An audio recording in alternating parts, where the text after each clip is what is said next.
नमस्कार दोस्तों, एक बार पुनः स्वागत है आप सभी का अपने YouTube channel learn easy by Guruji में। आज हम लोग सीटेट पेपर 1 जो 30 जनवरी 2023 को हुआ था उसको सॉल्व करने वाले हैं। इसमें सबसे पहले हम लोग बाल विकास एवं शिक्षण से जो भी प्रश्न पूछे गए थे उसको देखेंगे। तो पहला प्रश्न आपकी इस प्रकार है, यद्यपि विकास के क्षेत्रों का कुछ आयामों में परस्पर व्यापन होता है, तथापि निम्नलिखित में से विकास का कौन सा क्षेत्र विशिष्ट रूप से स्वयं एक दूसरे के बारे में भावनाओं की प्रगति अनुक्रम का अध्ययन करता है। तो इसका सही उत्तर आपका ऑप्शन डी हो जाएगा, संवेगात्मक विकास। यानी ये संवेगात्मक विकास की बात कर रहा है। नेक्स्ट क्वेश्चन हम लोग देखेंगे, विकास का कौन सा सिद्धांत यह निर्दिष्ट करता है कि समग्र निर्माण हेतु कुछ विशिष्ट प्रक्रियाएं विकास के बाद की प्रक्रिया से समन्वित होती हैं। तो इसका सही उत्तर आपका ऑप्शन बी हो जाएगा, एकीकरण का सिद्धांत। ये एकीकरण के सिद्धांत के बारे में बातें कर रहा है। नेक्स्ट क्वेश्चन 3 देखेंगे, निम्न में से कौन सा घटक सामाजिक सांस्कृतिक घटनाओं की श्रेणी में आता है जो विकास को प्रभावित करता है। तो इसका सही उत्तर हो जाएगा आपका ऑप्शन ए हो जाएगा, स्कूली माहौल। नेक्स्ट क्वेश्चन हम लोग देखेंगे, जीन पियाजे के संज्ञानात्मक विकास के सिद्धांत के अनुसार एक अध्यापिका 7 से 11 वर्ष की अवस्था वाले विद्यार्थियों को स्वतंत्र रूप से कार्य करने के लिए ऐसा कार्य देती है जिसमें की आवश्यकता है। यानी किसकी आवश्यकता है इसकी बात कर रहा है। तो इसमें सही उत्तर आपका हो जाएगा ऑप्शन बी हो जाएगा, प्रतिवर्ती चिंतन की आवश्यकता है। किसकी आवश्यकता है? प्रतिवर्ती चिंतन, जिसको पलटवा भी कहा जाता है। प्रश्न एक बार और देखेंगे, जीन पियाजे के संज्ञानात्मक विकास के सिद्धांत के अनुसार एक अध्यापिका 7 से 11 वर्ष की अवस्था वाले विद्यार्थियों को स्वतंत्र रूप से कार्य करने के लिए ऐसा कार्य देती है जिसमें प्रतिवर्ती चिंतन की आवश्यकता है। चिंतन पे, प्रतिवर्ती चिंतन पे ही क्या करती है? एक कार्य देती है। नेक्स्ट क्वेश्चन हम लोग देखेंगे 5, जीन पियाजे के संज्ञानात्मक विकास के सिद्धांत के अनुसार किस अवस्था में अधिकांश बच्चे अमूर्त समस्याओं को तार्किक ढंग से हल करने में सक्षम हो जाते हैं। जीन पियाजे के संज्ञानात्मक विकास के सिद्धांत के अनुसार किस अवस्था में अधिकांश बच्चे जो अमूर्त समस्या होता है उसको तर्क करके हल निकालने में सक्षम हो जाते हैं। तो कौन सी अवस्था है? संवेदीगामक अवस्था है, पूर्व संक्रियात्मक अवस्था है, मूर्त संक्रियात्मक अवस्था या औपचारिक संक्रियात्मक अवस्था है। तो इसका सही उत्तर आपका ऑप्शन डी हो जाएगा, औपचारिक संक्रियात्मक अवस्था, जिसको हम लोग औपचारिक संक्रियात्मक अवस्था के नाम से जानते हैं। इसमें क्या होता है, जो भी बालक होते हैं जो अमूर्त समस्या होता है उनको तार्किक यानी सोच विचार करके हल इत्यादि निकाल लेते हैं। नेक्स्ट क्वेश्चन हम लोग देखेंगे, नूरी इस तर्क हमारे समाज के प्रति कुछ दायित्व है और उस दायित्व के लिए हमें नियमों का पालन करना चाहिए के आधार पर अपनी क्रियाओं का निर्णय लेती है। लॉरेंस कोहलबर्न के अनुसार नूरी इस समय नैतिक तार्किकता की किस अवस्था में है? एक बार और प्रश्न देखेंगे, नूरी का तर्क है हमारे समाज के प्रति कुछ दायित्व है और उस दायित्व के लिए हमें नियमों का पालन करने चाहिए। अब ये जो तर्क है इसके आधार पर अपनी क्रियाओं का निर्णय लेती है। लॉरेंस कोहलबर्न के अनुसार नूरी इस समय नैतिक तार्किकता की किस अवस्था में है? तो इसका सही उत्तर आपका हो जाएगा ऑप्शन बी हो जाएगा, अभी सामयिक अवस्था में।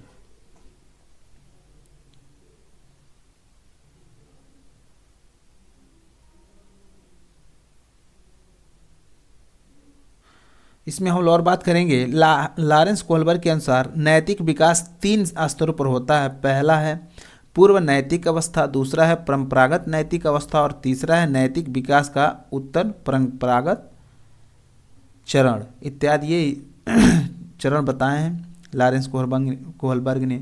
नेक्स्ट क्वेश्चन हम लोग देखेंगे, एक अध्यापिका विद्यार्थियों को ऐसा प्रदत्त कार्य देती है जिसमें परिवार के सदस्यों के साथ चर्चा करना महत्वपूर्ण रूप से शामिल है। लियो वाइगस्की के सिद्धांत के अनुसार उस अध्यापिका का मत है कि बच्चों के संज्ञानात्मक विकास में की महत्वपूर्ण भूमिका है।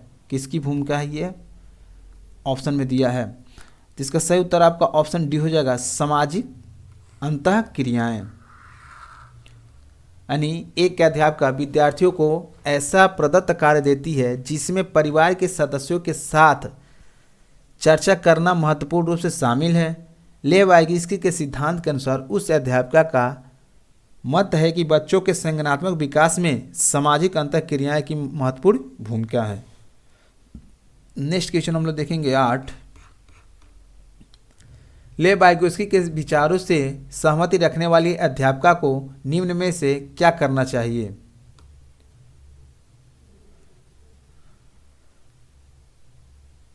तो ऑप्शन ए दे दिया है, किसी भी परिस्थिति में विद्यार्थियों को संकेत या इशारे देने से बचना चाहिए। किसी समस्या पर काम करते हुए अपने विचारों के मौखिकीकरण करने पर विद्यार्थियों को हतोत्साहित करने चाहिए। हतोत्साहित, ये तो आपका निगेटिव पॉइंट हो जाएगा। किसी भी परिस्थिति में विद्यार्थियों को संकेत या इशारे देने से बचना चाहिए, ये भी आपके ऑप्शन नहीं होगा। आगे हम लोग देखते हैं प्रश्न एक बार और आप लोग देख लीजिए। लेव वाइगोत्स्की के विचारों से सहमति रखने वाली अध्यापिका को निम्न में से क्या करने चाहिए? कुछ ऑप्शन इधर दे दिया, इसको हम लोग देख लेते हैं।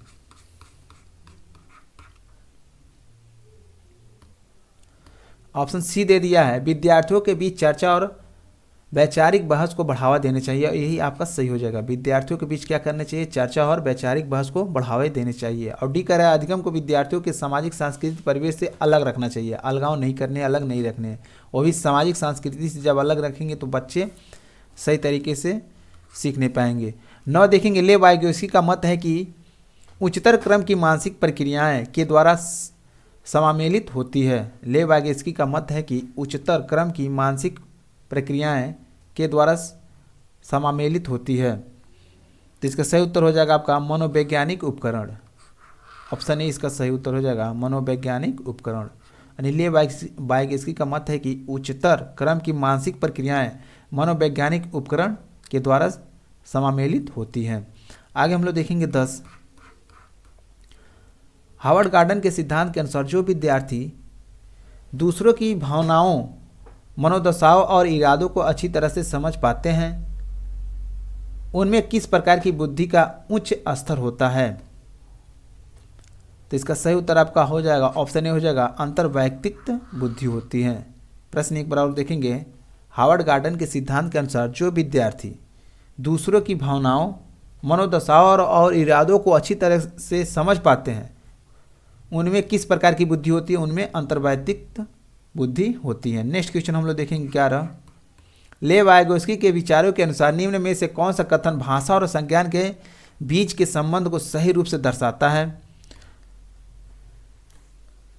ऑप्शन ए दे दिया, भाषा के विचारों के स्वयं नियमन में कोई भूमिका नहीं होती है। नहीं, ये तो गलत हो जाएगा, भूमिका होती है। बच्चों की स्वनिर्देशित बातें उनकी आत्म केंद्रित को दर्शाती है। और सी कह रहा है, बच्चों की निजी वाक उनकी मौखिक सोच के आंतरिक स्तर को दर्शाती है। सही हो जाएगा, ऑप्शन सी इसका सही उत्तर हो जाएगा। यानी लेव वाइगोत्स्की के विचारों के अनुसार निम्न में से कौन सा कथन भाषा और संज्ञान के बीच के संबंध को सही रूप से दर्शाती है? तो वह है बच्चों की निजी वाक उनकी मौखिक सोच के आंतरिक स्तर को क्या करती है? दर्शाती है। यही आपका सही हो जाएगा। नेक्स्ट क्वेश्चन हम लोग देखेंगे, लड़के हमेशा विज्ञान में अच्छे होते हैं और लड़कियां गायन में, यह कथन क्या दर्शाता है? जेंडर समता को, जेंडर अनुरूपता को, जेंडर अस्मिता को, जेंडर रूढ़िवादिता को? तो इसका सही उत्तर आपका ऑप्शन डी हो जाएगा, जेंडर रूढ़िवादिता को यह दर्शाता है। इसके बाद नेक्स्ट क्वेश्चन हम लोग देखेंगे 13। एक कक्षा में विद्यार्थियों के सामाजिक सांस्कृतिक संदर्भों के परिक्षेप में विविधता है। इसका कह रहा है को विद्यार्थियों को उनके संदर्भों के आधार पर समूहों में बांटकर बहिर्वेशन करने के लिए प्रयोग करना चाहिए। समूहों में बांटकर बहिर्वेशन करने का प्रवेश करना चाहिए, नहीं, ये गलत हो जाएगा। को अनदेखा करना चाहिए, अनदेखा नहीं करना चाहिए। मानवीकृत पाठ्यचर्या का क्रियान्वयन करना चाहिए, गलत है। को एक गुण के रूप में लेना चाहिए और अवधारणाओं के शिक्षण में प्रयोग किया जाना चाहिए। तो ऑप्शन सी इसका सही उत्तर हो जाएगा। एक कक्षा में विद्यार्थियों के सामाजिक सांस्कृतिक संदर्भों के परिक्षेप में को एक गुण के रूप में लेना चाहिए और अवधारणाओं के शिक्षण में प्रयोग किया जाना चाहिए। ये सही, इसका सही उत्तर हो जाएगा। 14 हम लोग देखेंगे, विद्यार्थियों में समालोचनात्मक चिंतन को समुन्न करने के लिए अध्यापक को जिनमें शामिल है प्रस्तुत करने चाहिए। खुले अंत वाले मुक्तोत्तर प्रश्न या अपसारी चिंतन, बंद अंत वाले प्रश्न या अपसारी चिंतन, वास्तविक जीवन संदर्भ की चुनौतियाँ या अपसारी चिंतन, या संदर्भ रहित परिदृश्य घोषणात्मक ज्ञान का अनुप्रयोग। तो इसका सही उत्तर हो जाएगा आपका ऑप्शन ए हो जाएगा खुले अंत वाले यानी मुक्तोत्तर प्रश्न यानी अपसारी चिंतन। और इसमें कह रहा है विद्यार्थियों में समालोचनात्मक चिंतन को समुन्न करने के लिए अध्यापकों को खुले अंत वाले यानी मुक्तोत्तर प्रश्न जिनमें अपसारी चिंतन है प्रस्तुत करने चाहिए। तो ये सही आपका ऑप्शन ए सही हो जाएगा, खुले अंत वाले प्रश्न यानी अपसारी चिंतन। नेक्स्ट क्वेश्चन हम लोग देखेंगे रचनात्मक आकलन किस प्रकार किया जाना चाहिए। रचनात्मक आकलन किस प्रकार किया जाना चाहिए। तो इसका सही उत्तर हो जाएगा आपका ऑप्शन सी हो जाएगा नियमित रूप से विद्यार्थियों के सहयोग के साथ। जहां मानवीकृत परीक्षण की बात करें तो इसका गलत हो जाएगा, ये आपके निगेटिव टैग वर्ड होते हैं। एक विशेष शिक्षक द्वारा न कि एक समान शिक्षक द्वारा, एक विशेष शिक्षक की बात नहीं करनी चाहिए, केवल मात्र जहाँ ये वैसे ही गलत हो जाएगा। तो नियमित रूप से विद्यार्थियों के सहयोग के आधार पर। नेक्स्ट क्वेश्चन हम लोग देखेंगे, नेक्स्ट क्वेश्चन 16 है समावेशी शिक्षा के अनुसार सभी विद्यार्थी अपनी सर्वोत्तम क्षमताओं को प्राप्त कर सकते हैं यह सुनिश्चित करने के लिए कि किन सिद्धांतों का पालन करना चाहिए। क्या वो समता का समानता या पक्षपात या पृथकीकरण। तो इसका सही उत्तर हो जाएगा आपका ऑप्शन ए हो जाएगा समता। ऑप्शन ए क्या हो जाएगा समता, इसका सही उत्तर हो जाएगा। यानी समावेशी शिक्षा के अनुसार सभी विद्यार्थी अपनी सर्वोत्तम क्षमताओं को प्राप्त कर सकें यह सुनिश्चित करने के लिए समता सिद्धांतों का पालन करना चाहिए। नेक्स्ट क्वेश्चन हम लोग देखेंगे 17 गति समन्वय वैकल्य प्रत्यक्ष रूप से किन कठिनाइयों से संबंधित है। क्या वो पाठ विषय वस्तु पढ़ने से संबंधित है, तथ्यों को याद रखने से या शारीरिक अंगों के समन्वय से या अंकों के प्रकलन से। तो इसका सही उत्तर हो जाएगा आपका ऑप्शन सी हो जाएगा शारीरिक अंगों के समन्वय से। नेक्स्ट क्वेश्चन हम लोग देखेंगे 18 अभिकथन ए सभी विद्यार्थियों के समावेशन को सुनिश्चित करने के लिए कक्षा में ज्ञान के प्रतिनिधित्व के विविध प्रकारों का प्रयोग किया जाना चाहिए। और तर्क आर है समावेशन की अवधारणा में अधिगम अक्षमता वाले बच्चे तो शामिल हैं परंतु इनमें भावनात्मक कठिनाइयों से जूझ रहे बच्चे शामिल नहीं हैं। तो इसका सही उत्तर क्या हो जाएगा, इसका सही उत्तर हो जाएगा आपका जो कथन ए है ये सही है। सभी विद्यार्थियों के समावेशन को सुनिश्चित करने के लिए कक्षा में ज्ञान के प्रतिनिधित्व के विविध प्रकारों का प्रयोग करने चाहिए। ये ऑप्शन जो आपका है सही है, लेकिन जो आपका तर्क आर है ये गलत है। जो तर्क आर है क्या है, गलत है। समावेशन की अवधारणा में अधिगम अक्षमता वाले बच्चे तो शामिल हैं परंतु इनमें भावनात्मक कठिनाइयों से जूझ रहे बच्चे शामिल नहीं हैं। तो जो आर है आपका गलत है, यानी आपका ऑप्शन सी सही है। ए सही है लेकिन आर क्या है, गलत है। नेक्स्ट क्वेश्चन हम लोग देखेंगे यद्यपि ऑटिज्म की स्थिति यथेष्ट रूप से भिन्न भिन्न होती है तथापि ऑटिज्म ग्रसित विद्यार्थी प्रायः किसमें अच्छे होते हैं। कह रहा है यद्यपि ऑटिज्म की स्थिति यथेष्ट रूप से भिन्न भिन्न होती है यानी अलग अलग होती है। यद्यपि ऑटिज्म ग्रसित विद्यार्थी प्रायः किसमें अच्छे होते हैं। जो ऑटिज्म ग्रसित विद्यार्थी होते हैं वो कह रहा है किसमें अच्छे होते हैं, लंबे समय तक आँख से संपर्क बनाए रखने में, और नहीं ये गलत है। अपरिचितों के साथ संप्रेषण में, ये भी गलत है। दिनचर्या में बार बार आने वाले परिवर्तन के प्रति समंजन में, और डी दिया है विस्तृत तथात्मक जानकारी को याद रखने में। ये आपका ऑप्शन डी सही हो जाएगा। ऑप्शन डी इसका सही उत्तर है।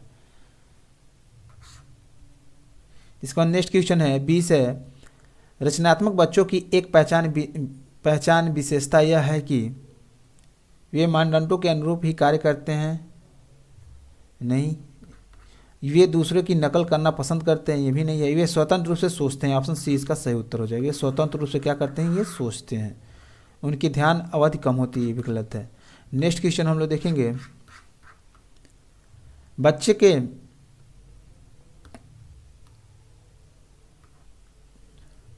बच्चों के सम्मुख विचार बिंदु प्रस्तुत करते समय सही क्रम से की ओर होना चाहिए, जटिल से सरल की ओर, सामान्य से विशिष्ट की ओर, अमूर्त से मूर्त की ओर, सांकेतिक से प्रतीकात्मक की ओर। तो इसका सही उत्तर हो जाएगा आपका ऑप्शन बी हो जाएगा, सामान्य से विशिष्ट की ओर होना चाहिए। कैसे होना चाहिए? सामान्य से विशिष्ट की ओर होना चाहिए। यानी बच्चों के सम्मुख विचार बिंदु प्रस्तुत करते समय सही क्रम यह है कि सामान्य से विशिष्ट की ओर होने चाहिए। नेक्स्ट क्वेश्चन हम लोग देखेंगे 22। एक अध्यापिका विद्यार्थियों द्वारा सृजित ज्ञान की समझ और स्मृति को बल देना चाहती है। इस उद्देश्य के लिए कौन सी युक्ति प्रभावशाली नहीं होगी? कह रहा रूपांतरण का सृजन नहीं, पहले की जानकारी को नए प्रश्न के लिए प्रयुक्त करना है, ये भी नहीं होगा। उप अवधारणाओं के मध्य संबंधता को कार्यान्वित करना, ये भी नहीं है। कह रहा है अप्रासंगिक जानकारी को प्रासंगिक जानकारी के साथ सुलभित करना, ये आपका सही हो जाएगा, ऑप्शन डी हो जाएगा। अप्रासंगिक जानकारी को प्रासंगिक जानकारी के साथ सुलभित करना। नेक्स्ट क्वेश्चन हम लोग देखेंगे। अभिकथन ये है, एक शिक्षक को विद्यार्थियों को अपनी चिंतन प्रक्रियाओं के बारे में और अपने सीखने के तरीकों के बारे में सोचने के लिए प्रोत्साहित करना चाहिए। और कारण कह रहा है अधिसंज्ञान उच्च क्रम के संज्ञानात्मक कौशलों के विकास में मदद करता है। तो इसमें जो आपका कथन है ये भी सही है, कथन कारण जो है आपका ये भी सही है, यानी आपका ए ऑप्शन ए सही है। ए और आर दोनों सही हैं, लेकिन आर जो ए की सही व्याख्या करता है, जो आर है ए की क्या करता है? ए की सही व्याख्या करता है। नेक्स्ट क्वेश्चन देखेंगे हम लोग 24 से।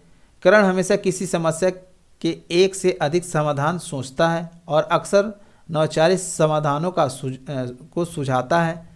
यह किस तरह की सोच का उदाहरण है? तो इसका उत्तर हो जाएगा आपका अपसारी सोच। क्या होता है? अपसारी सोच क्या होते हैं? ये खुले अंत वाले विचार होते हैं।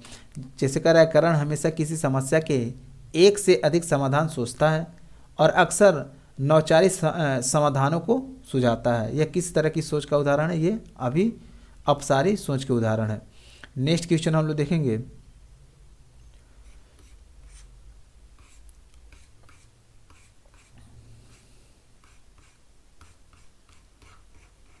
25 से अधिगम प्रभावशाली और अर्थपूर्ण हो, इसके लिए क्या महत्वपूर्ण है?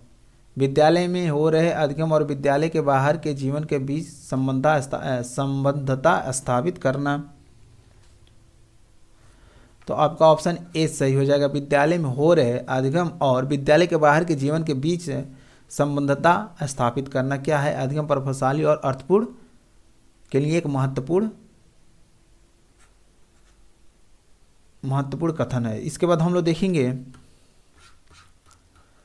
कक्ष के परिवेश शिक्षण शास्त्रीय प्रविधियों और आकलन की विधियों का चयन इस प्रकार से करना चाहिए कि विद्यार्थियों में के उन्नयन को सुनिश्चित कर सके। तो इसका सही उत्तर हो जाएगा आपका ऑप्शन ए हो जाएगा जिज्ञासा। यानी कक्षा के परिवेश शिक्षण शास्त्रीय प्रविधियों और आकलन की विधियों का चयन इस प्रकार से करने चाहिए कि विद्यार्थियों में जिज्ञासा के उन्नयन को सुनिश्चित कर सके, यानी उसके अंदर देख के क्या हो? जिज्ञासा इत्यादि उत्पन्न होके। नेक्स्ट क्वेश्चन हम लोग देखेंगे विद्यार्थियों द्वारा की गई त्रुटियों को सुलझाने के लिए निम्नलिखित में से शिक्षक द्वारा अपनाया गया कौन सा तरीका सही नहीं है? यहाँ कह रहा है कौन सा तरीका यहाँ पे सही नहीं है। कह रहा है त्रुटियों में प्रतिरूपों की खोज करना, अधिगम में कमियों के बारे में जानना जिनके कारण त्रुटियां होती हैं। फिर कह रहा है विद्यार्थियों की त्रुटियों को सुधारने के लिए सहयोग करना, विद्यार्थियों के साथ चर्चा किए बिना सही उत्तर बताना। ऑप्शन डी इसका सही उत्तर हो जाएगा। यहाँ पे कह रहा है विद्यार्थियों द्वारा की गई त्रुटियों को सुधारने के लिए निम्नलिखित में से शिक्षक द्वारा अपनाया गया कौन सा तरीका सही नहीं है?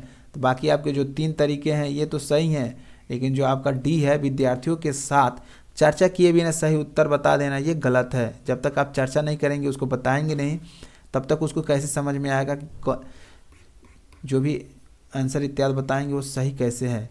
नेक्स्ट क्वेश्चन हम लोग 28 देखेंगे। एक अध्यापिका को अपने विद्यार्थियों में और को प्रोत्साहित करना चाहिए। योग्यता का सत्व मत या प्रदर्शन अभिमुखी लक्ष्य, योग्यता का वार्षिक मत या महारत अभिमुखी लक्ष्य, योग्यता का सत्व मत या असफलता परिहारी लक्ष्य, योग्यता का वार्षिक मत या असफलता स्वीकार्य लक्ष्य। तो इसका सही उत्तर हो जाएगा आपका ऑप्शन बी हो जाएगा। ऑप्शन बी हो जाएगा योग्यता का वार्षिक मत या महारत अभिमुखी लक्ष्य। एक अध्यापिका को अपने विद्यार्थियों में योग्यता का वार्षिक मत और महारत अभिमुखी लक्ष्य प्रोत्साहित करने चाहिए। नेक्स्ट क्वेश्चन हम लोग देखेंगे 29 है, भावनाओं और संज्ञान के संदर्भ में निम्न में से कौन सा सही है। भावनाओं और संज्ञान के संदर्भ में निम्न में से कौन सा सही है। अत्यधिक दबाव समस्याओं को सुलझाने के कौशलों को बढ़ावा देता है। हर्ष और उल्लास की भावना चर्चा में भाग लेने के लिए बढ़ावा देती है। अत्यधिक चिंता जानकारी के प्रसंस्करण के में सुधार लाती है। निरसता की भावना समालोचनात्मक चिंतन में सुधार लाती है। तो इसका सही उत्तर हो जाएगा आपका ऑप्शन बी हो जाएगा। हर्ष और उल्लास की भावना चर्चा में भाग लेने के लिए बढ़ावा देती है। हर्ष और उल्लास की भावना चर्चा में भाग लेने के लिए क्या करती है, बढ़ावा देती है। नेक्स्ट क्वेश्चन और आखिरी क्वेश्चन है बाल विकास से, निम्नलिखित में से क्या प्रभावी समस्या समाधान कौशलों के विकास में योगदान देता है। निम्नलिखित में से क्या प्रभावी समस्या समाधान कौशलों के विकास में योगदान देता है। अभिसारी चिंतन, स्मरणोपकारी विधियां, समझ बनाना, निबोध और निष्क्रिय अनुसरण। तो इसका सही उत्तर हो जाएगा आपका ऑप्शन सी हो जाएगा। पहला और तीसरा सही है। पहला और जो तीसरा है सही है, बाकी आपके ये स्मरण और निष्क्रिय ये दोनों क्या है, गलत है। अब नेक्स्ट भाग हम लोग देखेंगे गणित। गणित में कुछ प्रश्न पूछे गए थे, इसको हम लोग सॉल्व करेंगे।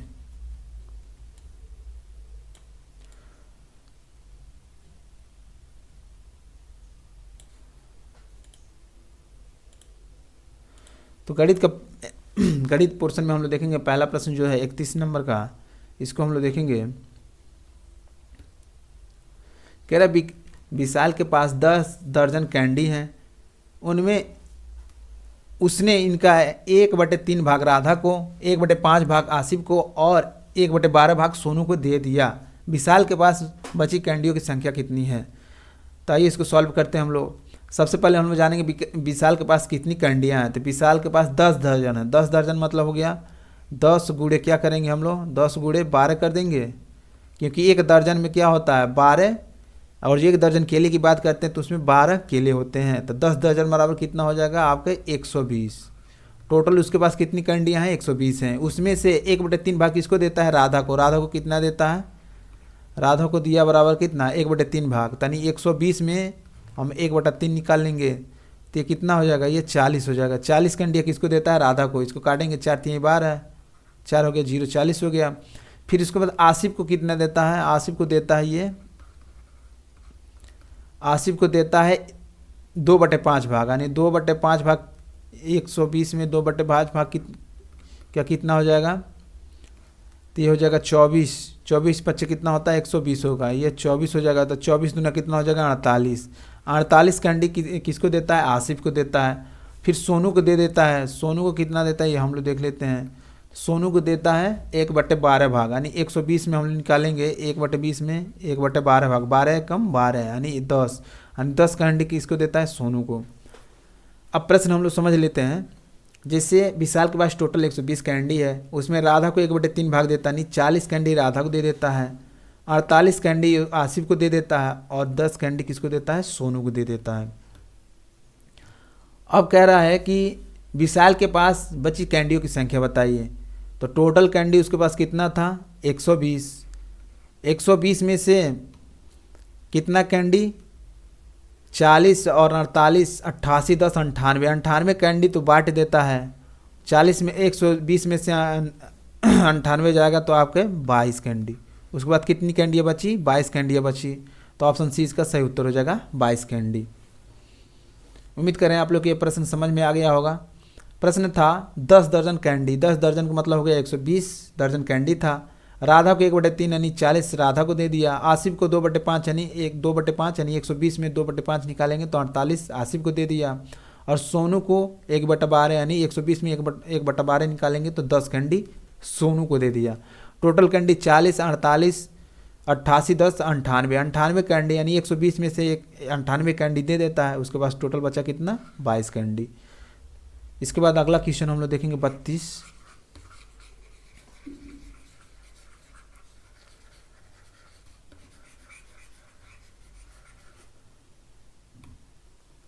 है संख्या 56 के सभी गुणनखंडों का योगफल बताइए। यानी 56 के गुणनखंडों का क्या बताना है, योगफल बताना है। तो सबसे पहले हम लोग 56 का फैक्टर करेंगे। जो 56 है इसको हम लोग फैक्टर कर लेते हैं। 2 से 1 कटेगा, कितनी बार में जाएगा, 2 दूना 4, 8 दूना 16, 28 आ जाएगा। फिर 2 से जाएगा, 14 दूना 28 होता है। फिर ये 2 से कट जाएगा, 7 दूना 14 हो जाएगा। फिर ये किससे कटेगा, 7 से। यानी हम लोग 56 को ऐसे लिख सकते हैं, 56 और 2 पे घात कितना हो जाएगा, 3, अब प्लस 7 पे घात 1। अब गुणनखंड का योगफल निकालने के लिए जो गुणनखंड का योगफल होता है, इसको हम क्या करते हैं, कैसे निकालते हैं। जो 2 पे घात 3 है इसको हम क्या करते हैं, 2 पे घात 0 से शुरू करते हैं, प्लस 2 पे घात 1 कर देंगे, प्लस 2 पे घात 2 करेंगे, प्लस 2 पे घात हम लोग 3 कर देंगे, जब तक ये आखिरी टाइम तक ना पहुँचे। यानी 2 पे घात 3 है, 0 से शुरू करेंगे, 1, 2, 3 जितना घात है वहाँ तक हम पहुँच जाएंगे। फिर दूसरे क्वेश्चन में हम लोग क्या करेंगे, 7 पे 0 करेंगे और प्लस 7 पे 1 कर देंगे। अब यहाँ से हम लोग सॉल्व कर लेते हैं। अब यहाँ पर किसी भी घात पे 0 रहता है उसका मान 1 होता है। 1 ये हो जाएगा और 2 पे घात 1 बराबर 2 हो जाएगा, 2 पे घात 2 बराबर 4 हो जाएगा और 2 पे घात 3 बराबर 8। यानी 8, 4, 12, 12, 3, 15। ये टोटल कितना हो जाएगा, 15 हो जाएगा। और गुड़े कितना हो जाएगा, 7, 1, 8 हो जाएगा। इस पे घात 0 है तो 1 हो जाएगा, प्लस 7, 1, 7, 7, 1, 8 हो जाएगा। तब 15 बटे कितना होता है, 15 बटे आपका 120 होता है। 15 बटे कितना होता है, 120। ऑप्शन इसका कितना हो जाएगा, ऑप्शन 20 सही हो जाएगा। यानी 32 का ऑप्शन 20 सही हो जाएगा। कह रहा है 56 के गुणनखंडों का योगफल क्या है। तो 56 का हम लोग सबसे पहले फैक्टर निकालेंगे। तो 56 के 2 से हम लोग काटेंगे 28 जाएगा, फिर 28 को 2 से काटेंगे 14 जाएगा, फिर 14 को 2 से काटेंगे 7 होगा और 7 को हम 7 से काट देंगे। 2 पे घात कितना हो जाएगा, 3 हो जाएगा, क्योंकि 1, 2, 3, 2 पे घात 3 हो जाएगा। तो 2 पे घात 3 प्लस 7, एक ही 7 है, 7 पे 1 हो जाएगा। अब क्या करेंगे, योगफल निकालने के, यानी गुणनखंड का जो योगफल निकाला जाता है, जितनी घात रहती है उसको 0 से हम लोग शुरू करते हैं। तो 0 से शुरू करेंगे तो 2 पे घात 0, 2 पे घात 1, 2 पे घात 2, 2 पे घात 3, 3 तक जाएंगे। अब इसको सॉल्व करेंगे तो 2 पे घात 0 है तो इसका मान 1 हो जाएगा। 2 पे घात 1 है तो इसका मान 2 हो जाएगा, 2, 1, 3 हो गया। 2 पे घात 2 है तो इसका मान 4 हो जाएगा, तो 4, 3, 7 हो जाएगा। 8, 7 ये 2 पे घात 3 है तो इसका मान 8 हो जाएगा, 8, 7, 15 हो जाएगा। 7 पे घात 0 है तो 1 हो जाएगा, 7 पे घात 1 है तो 1 हो जाएगा, यानी 7 हो जाएगा। 7, 1, 8 यानी 15 गुणे 8 बराबर 120 हो जाएगा। आपका ऑप्शन ये सही हो जाएगा, ऑप्शन 20 का सही उत्तर होगा। नेक्स्ट क्वेश्चन हम लोग देखेंगे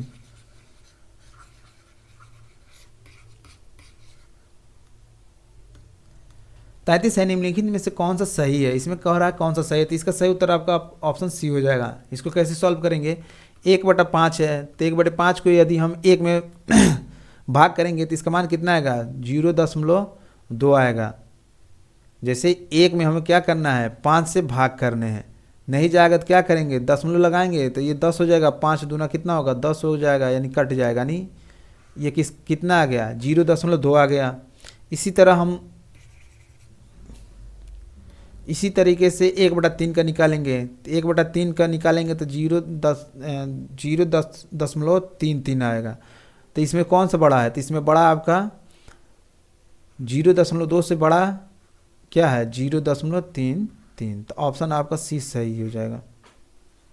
इसके बाद नेक्स्ट क्वेश्चन हम लोग देखेंगे तो इसका ऑप्शन कितना, इसका ऑप्शन 122 आ गया, इसका 120 आ गया, इसका ऑप्शन सी हो जाएगा। नेक्स्ट क्वेश्चन हम लोग देखेंगे, इसमें कह रहा है निम्नलिखित, 1 मिनट,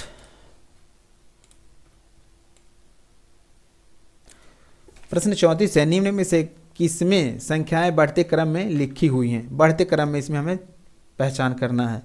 तो इसका सही उत्तर आपका ऑप्शन डी हो जाएगा, क्योंकि 5.02 फिर 5.022 यानी 0.2 से 0.22 बड़ा है। फिर इसके बाद देखेंगे 5.5 तो सम में है तो 5 हमें नहीं देखना है, दशमलव के बाद वाली संख्या देखना है। 22 से यानी जो दशमलव के बाद 022 है, फिर दशमलव के बाद 032 है, तो यानी इससे ये बड़ा है। इसके बाद हम लोग देखेंगे 0.032 से बड़ा क्या है 0.201, और सबसे बड़ा क्या है 0.32। तो ये आपके ये बढ़ते क्रम में सबसे पहले ये छोटा है, फिर उससे बड़ा है, फिर इससे बड़ा है, और ये इस तरह से ये बढ़ते क्रम में है। नेक्स्ट क्वेश्चन 35 है। 75,707 में 7 के स्थानीय मानों का योगफल निकालना है। तो 35 का उत्तर हम लोग लगाएंगे। 7 के बाद देखेंगे कितना अंक दिया है, तो 1 2 3 4 अंक दिया है, तो 4 जीरो लगा देंगे। फिर एक और 7 दिया, इसके बाद कितना जीरो दिया, कितना अंक है 1 2 अंक है, तो 7 के बाद क्या करेंगे 2 अंक लगा देंगे। इसके बाद 7 दिया, 7 के बाद कोई अंक नहीं, तो फिर हम 7 ऐसे लिख देंगे और इसको हम लोग प्लस कर देंगे, ऐड कर देंगे। तो ये क्या हो जाएगा 7 होगा, फिर 0 हो जाएगा, फिर 7 होगा, फिर 0 हो जाएगा, फिर 7 हो जाएगा, यानी 70,770, यानी आपका ऑप्शन सी हो जाएगा। ऑप्शन सी इसका सही उत्तर हो जाएगा। नेक्स्ट क्वेश्चन हम लोग देखेंगे।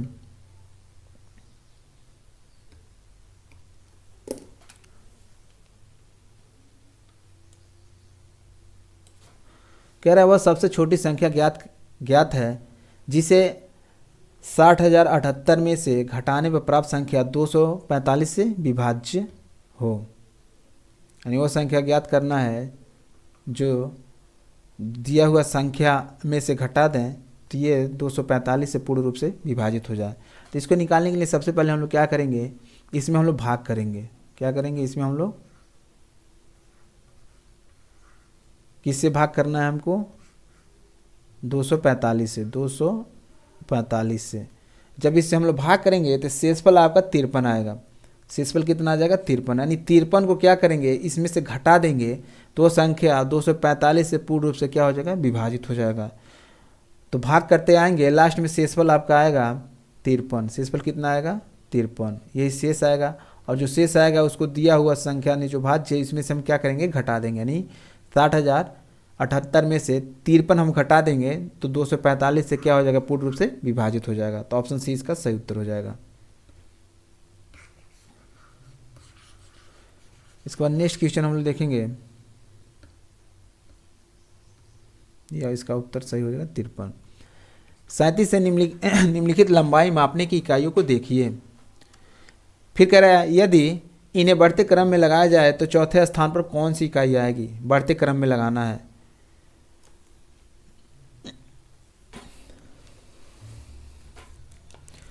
तो सबसे पहले आपका आता है मिलीमीटर। सबसे पहले क्या आता है मिलीमीटर, पहले स्थान पर मिलीमीटर हो जाएगा। उसके बाद आता है आपका सेंटीमीटर। उसके बाद कौन सा आएगा आपका सेंटीमीटर, नहीं सीएम आएगा। तो सीएम आपका दूसरे पे हो जाएगा। उसके बाद आएगा आपका सेंटीमीटर के बाद आएगा आपका डेसीमीटर, ये आपका तीसरे पे आ जाएगा। और चौथे पे आ जाएगा आपका मीटर, और पांचवें पे आ जाएगा आपका किलोमीटर।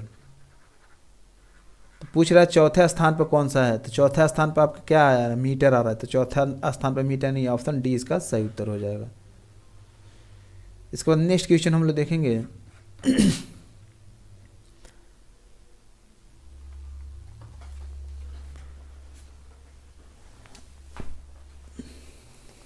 इसमें कह रहा है कि 15:20 से 6 घंटे 35 मिनट पहले क्या था। तो इसमें से क्या करना है हमें घटा देना है।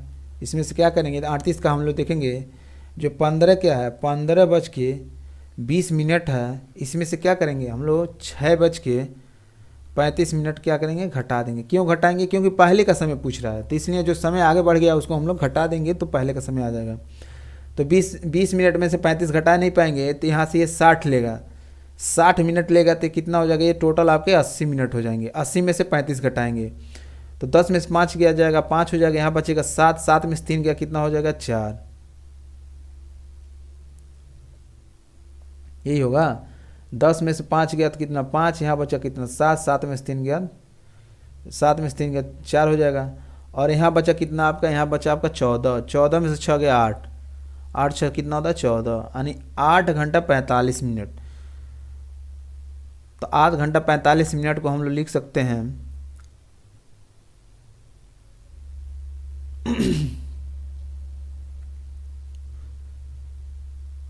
इसका ऑप्शन हम लोग देख लेते हैं।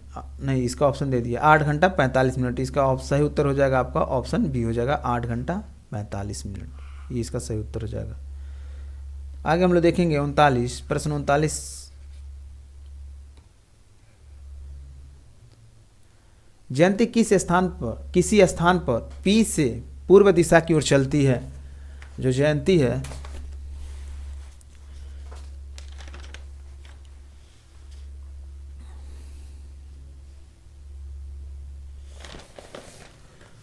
इसको हम लोग सॉल्व करेंगे। कह रहा है कोई स्थान P है, P से पूर्व दिशा की ओर चलती है। जो P है, कोई स्थान यहाँ पे P है, मान लेते हैं P है। P से सीधे आप पहले उत्तर दक्षिण, पहले हम लोग जान लेते हैं आपका दिशा। ये ऊपर क्या होता है, जो ऊपर की दिशा होता है इसको उत्तर कहते हैं, और इसके जस्ट सामने वाली दिशा दक्षिण होता है, और ये पूरब होता है, और ये पश्चिम होता है। तो इसको आप लोग माइंड में याद रखिएगा। प्रश्न है जयंती किसी स्थान P से, यहाँ से P से पूरब दिशा में इतने किमी चलती है। 3.5 किलोमीटर चलती है।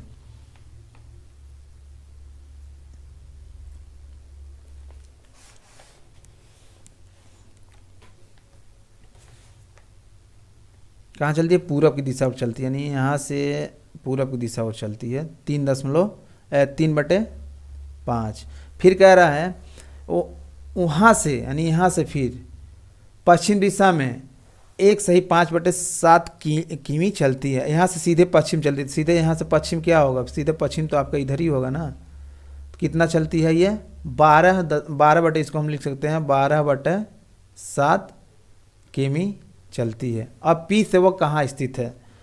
अब ये बताइए, यहाँ पे प्रारंभिक बिंदु है, यहाँ से ये 3/5 यहाँ जाती है, फिर यहाँ से यह टोटल यहाँ आ जाती है। अब क्या करेंगे? 12/7 में से 3/5 घटा देंगे तो इसका कुल P से कहाँ पर स्थित, यानी P से वो कहाँ जाएगी वो क्लियर हो जाएगा। तो इसको हम लोग घटाएंगे। 12/7 में से क्या करेंगे? 3/5 को हम लोग घटा देंगे। तो घटाएंगे तो कितना होगा? 12 60 हो जाएगा, और 7 त्रिकी 21 हो जाएगा।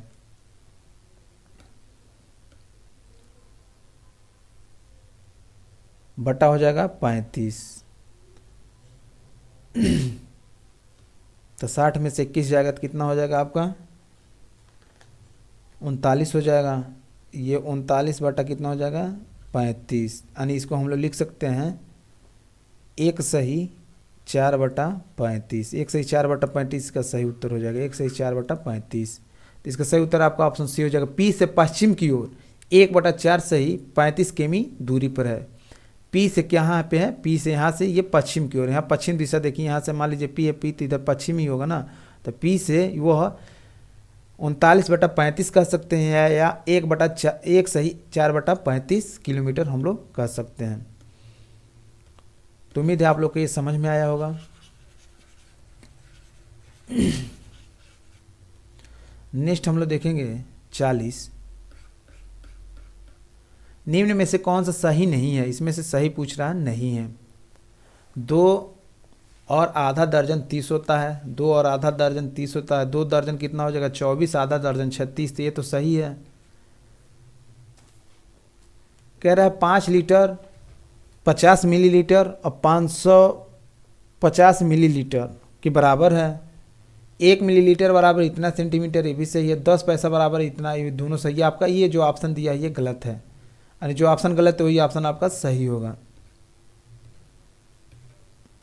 इसको कैसे हम लोग सॉल्व करेंगे इसको देख लेते हैं। 1 लीटर यानी 500 मिलीलीटर बराबर 1 लीटर बराबर आपका होता है 1000 मिलीलीटर। तो 5 लीटर बराबर कितना हो जाएगा आपका? तो 5000 मिलीलीटर हो जाएगा। अब प्लस आपका 50 ये मिलीलीटर दिया, तो 50 इसमें और ऐड कर दीजिए। तो टोटल आपका आना चाहिए 0505, यानी 5050 मिलीलीटर होना चाहिए, जबकि ये कितना दे दिया है? 550 मिलीलीटर दिया है। तो ये आपका गलत हो जाएगा। इसके बाद हम लोग देखेंगे 41। निम्नलिखित आकृतियों में से किस आकृति की रैखिक एवं घूर्णन समिति की संख्याएं बराबर नहीं होती हैं? तो इसका सही उत्तर आपका हो जाएगा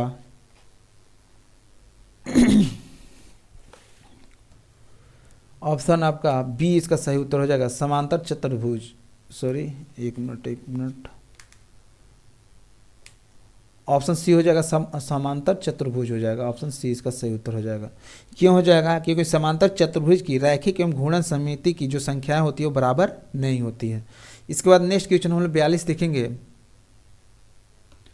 रेहान कागज मोड़कर घन बनाता है। इसको एक बार देखेंगे, थोड़ा सा ये अच्छे लेवल का प्रश्न है।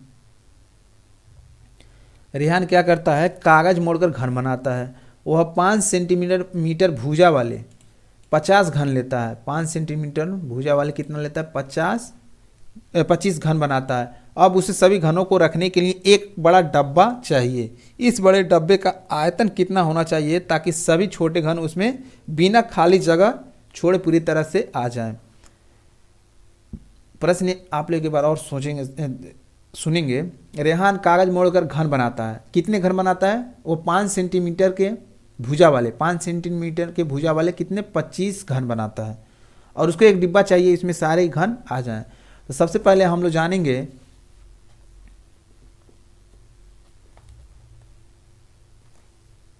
घन का आयतन कितना होता है। तो घन का आयतन हम लोग जानते हैं, घन का आयतन होता है भुजा गुणे भुजा गुणे भुजानी भुजा का क्यूब होता है। तो 5 गुणे हम लोग कर सकते हैं, सॉरी एक मिनट,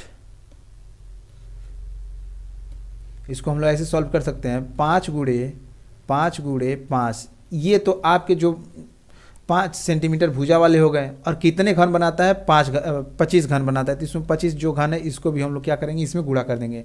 अब टोटल डिब्बों का आयतन आ जाएगा। डिब्बों का क्या आ जाएगा? आयतन। यहाँ पे हम लोग डिब्बों का आयतन निकाल लेंगे। तो 5 25 25 125, 125 में 25 का गुणा करेंगे तो आएगा आपका 3125 सेंटीमीटर। तो 3100 जो 25 होगा, 3125 सेंटीमीटर सेमी क्यूब। यही डिब्बे का क्या हो जाएगा? यही डिब्बे का आयतन हो जाएगा। यही हम लोग का आंसर हो जाएगा। तब ऑप्शन बी इसका सही उत्तर हो जाएगा। जैसे प्रश्न में यह था कि रेहान कागज मोड़कर क्या करता है? 5 सेंटीमीटर भुजा वाले 25 घन बनाता है। तो उसका जो घनों का आयतन होगा, घन का आयतन क्या होता है? भुजा का क्यू। तो भुजा का क्यू कितना? भुजा कितना है? 5 गुणे 5 गुणे 5 हो जाएगा। और कितने घन बनाता? जितने घन बनाता है उसमें हम लोग क्या करेंगे? गुणा कर देंगे। तो जो डिब्बे का आयतन है वो डिब्बे का आयतन निकल जाएगा। तो भुजा के क्यू में हम लोग जो घन बनाया उसको हम लोग गुणा कर देंगे। तो डिब्बे का आयतन आपका 3125 निकल के आ गया। इसके बाद हम लोग अगला क्वेश्चन देखेंगे।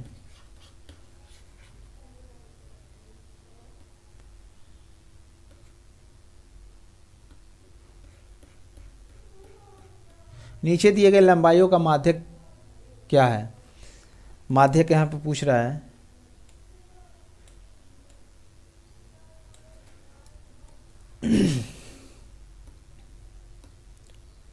तो माध्यक निकालने के लिए सबसे पहले हम लोग जानते हैं, माध्यक निकालने के लिए क्या होता है? माध्यक बराबर होता है n+1/2 होता है। तो यहाँ पर टोटल संख्या कितना है? टोटल संख्या हम लोग देखेंगे 1 2 3 4 5 6 7 8 9। टोटल संख्या 9 है। तो 9 + 1/2 हम लोग करेंगे तो 9 1 10 हो जाएगा। तो 10 बटा कितना होगा? 10/2 हो जाएगा। यानी ये 5 जो 5वें स्थान पर संख्या है वही इसका क्या हो जाएगा? माध्यक होगा। तो 5वें स्थान पर कौन सी संख्या है हम लोग देखेंगे। तो 5वें स्थान पर आपका 160 है। 5वें स्थान पर कौन सी संख्या है? 160। तो इसका सही उत्तर आपका ऑप्शन बी हो जाएगा 160। जैसे माध्यक निकालने के लिए सूत्र होता है n+1/2 होता है। तो n क्या है? जितनी संख्या दिया है उसको दर्शाता है। तो टोटल संख्या हमारे पास कितना संख्या दे दिया है? 9 दे दिया। तो 9 रख देंगे और 9 में 1 जोड़ देंगे, 10 हो जाएगा। 10/2 कर देंगे तो ये 5 हो जाएगा। 5वें स्थान पर जो संख्या है वही इसका सही उत्तर होगा। तो 1 2 3 4 5, सॉरी 5वें स्थान पर 161 आ रहा है। थोड़ा सा मिस्टेक हो गया, हम लोग 160 लगा दिए। 5वें स्थान पर कौन सा आ रहा है? 161। तो इसका सही उत्तर हो जाएगा आपका ऑप्शन ए हो जाएगा 100।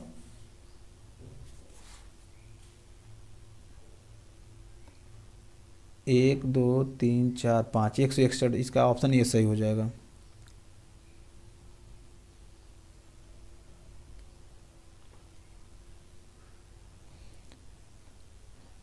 आप ऐसे भी लगा सकते हैं, जैसे मान लीजिए 9 संख्या है तो 9 संख्या को आप 4 इधर कर लीजिए, 1 2 3 4 इधर देख लीजिए, और फिर इसके बाद 4 संख्या होनी चाहिए, तो 1 2 3 4, और जो मध्य में है, जो बीच में, वही क्या होता है, माध्यक होता है।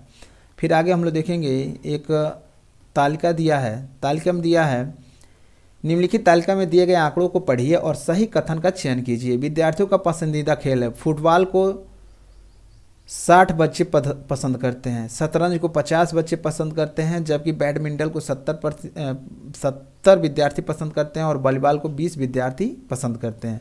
केवल एक विद्यार्थी केवल एक ही खेल पसंद करता है, यानी एक विद्यार्थी जो है केवल एक ही खेल को पसंद करता है। तो इससे संबंधित प्रश्न आपके इधर दे दिए हैं, इसको हम लोग देख लेते हैं। तो इसको थोड़ा छोटा करना पड़ेगा।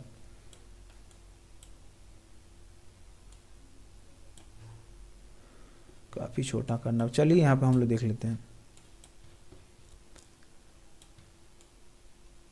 इसमें कह रहा है शतरंज पसंद करने वाले विद्यार्थियों की संख्या फुटबॉल पसंद करने वाले विद्यार्थियों की संख्या से अधिक है। पहले शतरंज कितने विद्यार्थी पसंद करते हैं, यहाँ हम लोग देख लेते हैं। तो शतरंज यहाँ पे आपके 50 विद्यार्थी पसंद करते हैं।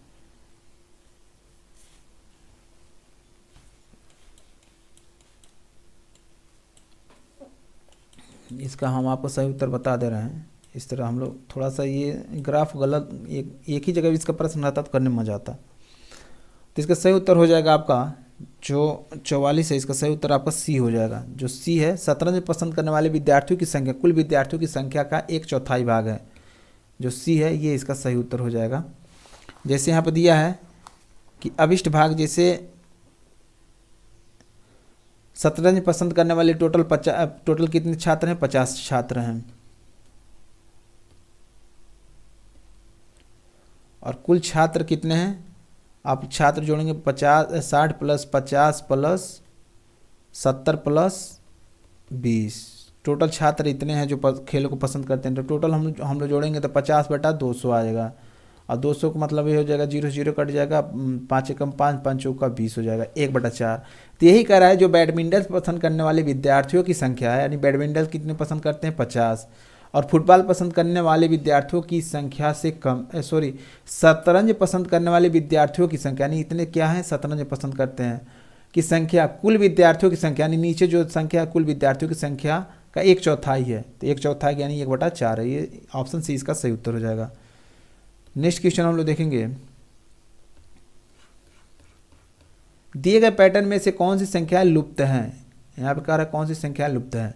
तो इसमें देखिए आपका 13 और 55 जो है संख्याएं लुप्त है। इसको कैसे हम लोग सॉल्व करेंगे, जैसे यहाँ पे 0 देखिए यहाँ पे 0 + 1 किया है, तो 1 हो गया, फिर इस 1 को यहाँ पे ला दिया है, इस 1 को यहाँ पे ला दिया, फिर इसमें 1 जोड़ा है, तो 1 + 1 = 2 हो गया, फिर इस 2 को यहाँ पे ला दिया है, 2 प्लस फिर इस 1 को जोड़ रहा है, 3 हो गया, फिर 3 को यहाँ ला दिया है, 3 प्लस इस 2 को जोड़ेगा तो ये 5 हो जाएगा, फिर 5 को यहाँ ला दिया है, 5 प्लस ये जो 3 है इसको जोड़ देगा, 5 3 कितना हो जाएगा, 8 हो जाएगा, फिर 8 को यहाँ पे ला दिया, 8 प्लस फिर जोड़ा जाएगा कितना, 5, 8 5 हो जाएगा 13।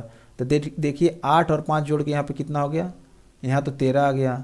फिर क्या किया है, 13 को यहाँ कर दिया है, फिर इसके बाद 8 इसमें जोड़ेंगे, तो 13 8 कितना हो गया, 21, फिर 21 को यहाँ ला दिया, 21 में क्या करना है, 13 को जोड़ना है, तो 21 13 कितना हो गया आपका 34, फिर 34 में हमें कितना जोड़ना है, 34 में 21 जोड़ना है, तो ये कितना आ जाएगा आपका 55 आ जाएगा।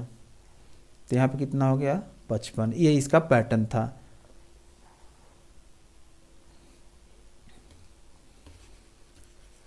अनेक संख्या को दूसरी संख्या से जोड़ना है। यहाँ पे दिया है 46 प्रश्न हम लोग देखेंगे। गणित में आकलन को, यहाँ से पैडागोजी चालू होता है, गणित में आकलन को पर केंद्रित नहीं करने चाहिए। तो इसका सही उत्तर हो जाएगा आपका ऑप्शन डी सही उत्तर हो जाएगा। अधिगमकर्ताओं को उनके टेस्ट में प्राप्त अंकों के अनुसार नामीकरण नहीं करने चाहिए। नेक्स्ट क्वेश्चन हम लोग देखेंगे 47। निम्नलिखित में से बुनियादी संख्या ज्ञात का अति महत्वपूर्ण पहलू पक्ष कौन सा है। तो इसका सही उत्तर हो जाएगा आपका ऑप्शन बी हो जाएगा, संख्या बोध का विकास करना, संख्या बोध का विकास करना। नेक्स्ट क्वेश्चन हम लोग 48 देखेंगे। राष्ट्रीय पाठ्यचर्या रूपरेखा 2005 के अनुसार प्राथमिक गणित पाठ्यचर्या के लिए निम्नलिखित में से कौन सा सर्वाधिक उपयुक्त है? तो इसका सही उत्तर हो जाएगा आपका, अवधारणाओं की समझ बनाते हुए शिक्षार्थी जो प्रगति मूर्त से अमूर्त की ओर बढ़ते हुए करते हैं वह इसमें सुस्पष्ट रूप से सम्मिलित होने चाहिए। तो इसका सही उत्तर आपका ऑप्शन ए हो जाएगा। नेक्स्ट क्वेश्चन हम लोग देखेंगे 49। शिक्षक ने कक्षा 1 के विद्यार्थियों से 54 लिखने के लिए कहा, विद्यार्थी ने 504 लिखा। निम्नलिखित में से कौन सी इस गलती को सुधारने की सर्वाधिक उपयुक्त उक्ति है? तो इसमें बंडल बनाने की गतिविधि का उपयोग करके यह बताना कि 2 अंकी संख्याएं कैसे लिखी जाती है। ऑप्शन सी इसका सही हो जाएगा। बंडल बनाने की विधि का उपयोग करके यह बताना कि 2 अंकी संख्याएं कैसे लिखी जाती है। शून्य को निकालने के लिए कहेंगे, ये भी गलत हो जाएगा। गलत उत्तर को चिन्हित करना और 5 या 4 को लिखने के लिए कहना, ये भी गलत हो जाएगा। विद्यार्थी को स्वयं से उत्तर ज्ञात करने के लिए कहना, ये भी गलत हो जाएगा। आपका ऑप्शन सही हो जाएगा सी। नेक्स्ट क्वेश्चन 50 हम लोग देखेंगे। आयतन के क्षेत्रफल की अवधारणा को विकसित करने के लिए सही अनुक्रम कौन सा है?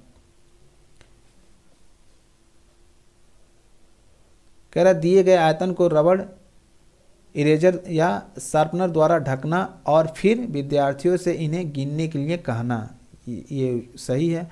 आयतन की भुजाओं को मापन और लंबाई एवं चौड़ाई की गुणन के द्वारा उनके क्षेत्रफल की गणना करना,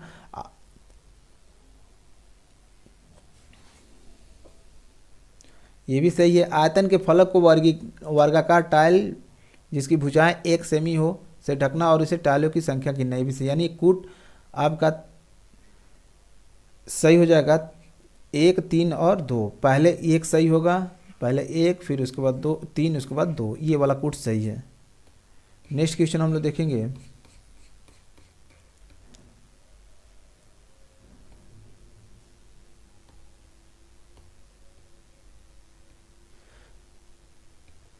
कक्षा में एक गतिविधि कार्य करते समय बच्चों द्वारा दर्शाए गए व्यवहारों के एक परास रेंज को अभिलेखित करने के लिए शिक्षक द्वारा बच्चों का अवलोकन करते हुए जो संक्षिप्त टिप्पणियाँ ली जाती है वह किसका उदाहरण है? तो इसका सही उत्तर हो जाएगा आपका उपाख्यानात्मक अभिलेख रिकॉर्ड है। इसका सही उत्तर आपका ऑप्शन ए हो जाएगा।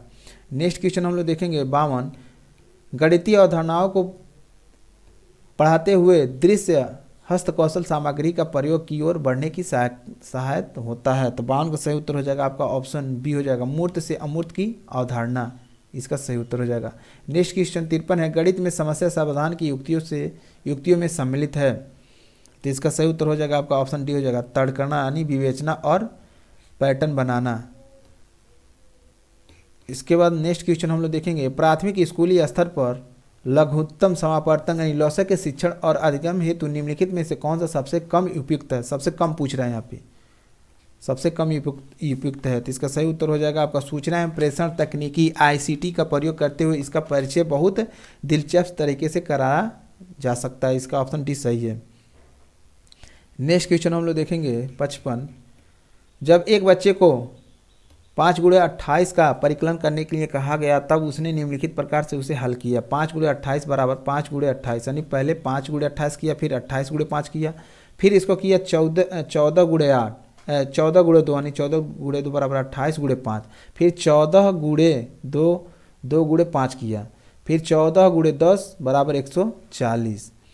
तो बच्चे ने उपयुक्त किया। क्या यह क्रम विनिमय नियम है?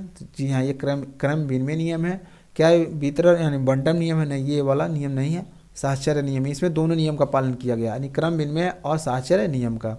तो ऑप्शन 1 और 3 इसका उत्तर सही उत्तर ए हो जाएगा। नेक्स्ट क्वेश्चन हम लोग देखेंगे। प्राथमिक स्तर के शिक्षार्थियों में दिक् स्थान संबंधी समझ का विकास करने के लिए सर्वाधिक उपयुक्त गतिविधि निम्नलिखित में से कौन सी है? तो इसका सही उत्तर हो जाएगा आपका ऑप्शन कमरे के सापेक्ष आकार और स्थिति को दर्शाते हुए अपने घरों के मानचित्र बनाना। इसका सही उत्तर आपका ऑप्शन बी हो जाएगा। नेक्स्ट क्वेश्चन हम लोग देखेंगे 57। एक अंकी कक्षाओं के योग, एक अंकी संख्याओं के योग को प्रस्तुत करते हुए सुश्री अलका ने मूर्त वस्तुओं जैसे टोकनों, पेंसिलों, रबड़ों इत्यादि का उपयोग किया। उन्होंने अपने विद्यार्थियों को एक अंकी संख्याओं को जोड़ने के लिए उन वस्तुओं का कुशलतापूर्वक उपयोग करने का अवसर प्रदान किया। ब्रूनर के अनुसार अधिगम का यह प्रकार कहलाता है। तो इसका सही उत्तर आपका ऑप्शन सी हो जाएगा, अभिदर्शन, यानी अभिदर्शन ये कहलाता है। नेक्स्ट क्वेश्चन हम लोग देखेंगे 58। एक बच्चा अपने आसपास से विभिन्न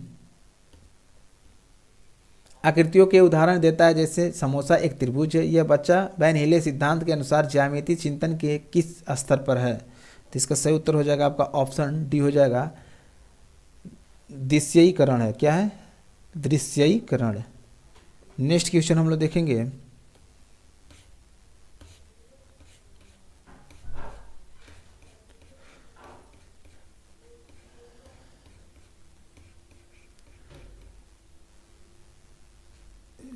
नेक्स्ट क्वेश्चन 60 हम लोग देखेंगे। गणित की कक्षा में एक बच्चा उत्तर देता है कि 7 गुणे 0 बराबर 7 और 0 गुणे 7 बराबर 7 होता है, जबकि हम लोग जानते हैं 7 गुणे 0 बराबर क्या होगा? 0 होगा। तो उपयुक्त परिस्थिति के प्रकार में बच्चा कक्षा में असावधान है और ध्यान नहीं दे रहा है।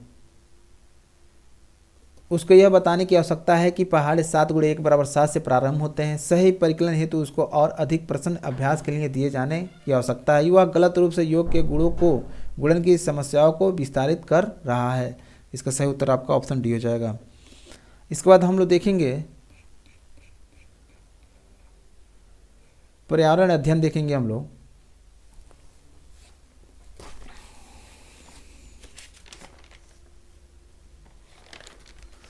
कह रहा है राधा अपने घर से 2.5 किमी उत्तर की ओर जाती है। पहले हम लोग उत्तर दक्षिण देख लेते हैं। ये आपका उत्तर हो गया, ये आपका दक्षिण, ये पूरब और ये पश्चिम, ये इसका चित्र हो गया। क्या होता है? जो राधा है, राधा मान लीजिए यहाँ पर राधा है, कह रहा है अपने घर से 2.5 किमी उत्तर की ओर जाती है, तो उत्तर सीधे जाएगी। उत्तर तो उसका सीधा यहाँ पे हो गया, 2.5 किमी जाती है, उत्तर की ओर जाती है। अब बाएं मुड़कर, अब यहाँ से बाएं उसका बाएं मुड़ेगी तो किधर होगा? ये तो उत्तर से बाएं इसका इधर होगा ना, उत्तर से बाएं मुड़ जाएगी, क्योंकि यदि आप भी उत्तर की साइड में चेहरा करेंगे तो बाएं आपका इधर पड़ेगा। मुड़ जाती है, वह 5 किमी चलती है। यहाँ पे यहाँ कितना चलती है? 5 किमी तक चलती है। फिर बाएं मुड़ती है, फिर यहाँ से इसका बाएं किधर होगा? बाएं तो इसका इधर हो जाएगा। और कितना चलती है? 2.5 चलती है। वह अपने घर से कितनी दूर और किस दिशा में है? तो इसका घर यह है और ये यहाँ पे आ गई है। तो इसका घर, यानी मान लेते हैं इसका घर यहाँ पे है, तो वहाँ कहाँ पे सीधे है? वो पश्चिम की ओर है। कहाँ पे? ये सीधे पश्चिम की ओर है। और कितने किमी? तो चलती कितना है? वो 5 किमी। ये जो 5 है, ये 5 किमी चल रही है। तो क्या हम कह सकते हैं? वो घर से 5 किमी पश्चिम दिशा में। ऑप्शन सी इसका सही उत्तर हो जाएगा। इसके बाद नेक्स्ट क्वेश्चन हम लोग देखेंगे। मैं पतला सा पर छोटा हूँ, भूरा भी हूँ और काला भी हूँ। गरम घी और तेल में मैं खुशबू फैलाता हूँ, दही और जलजीरे में भून कर डाला जाता हूँ। सोचो सोचो मैं कौन हूँ? उपयुक्त पहेली में निम्नलिखित मसाले की पहचान कीजिए। तो इसमें से कौन सा मसाला है? तो इसका सही उत्तर हो जाएगा आपका ऑप्शन सी हो जाएगा, जीरा। इसके बाद नेक्स्ट क्वेश्चन हम लोग देखेंगे। सीएनजी का मुख्य संघटक क्या है? सीएनजी का मुख्य संघटक क्या है? तो इसका सही उत्तर होगा आपका डी हो जाएगा, मीथेन। नेक्स्ट क्वेश्चन है 65। कोई छात्रा 29 दिसंबर 2022 को किसी ट्रेन में सवार हुआ कोई छात्र 29 सितंबर 2022 को किसी ट्रेन में सवार हुआ जो गांधीधाम रेलवे स्टेशन 12:30 बजे चलकर 1 अक्टूबर 2022 को 7 बजे तिरुवनंतपुरम रेलवे स्टेशन पहुंचा। यदि इस अंतराल में ट्रेन ने 2296 किमी की दूरी चली तो इस ट्रेन की औसत चाल निकटतम स्थान के निकटतम बताना है कितना है। तो सबसे पहले हम लोग देखेंगे छात्र 29 सितंबर 2022 को कब से चला? वो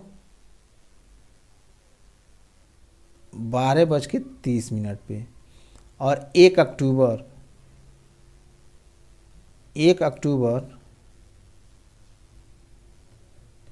2022 को कितने बजे पहुंचा वहाँ पे? 7 बजे पहुंचा।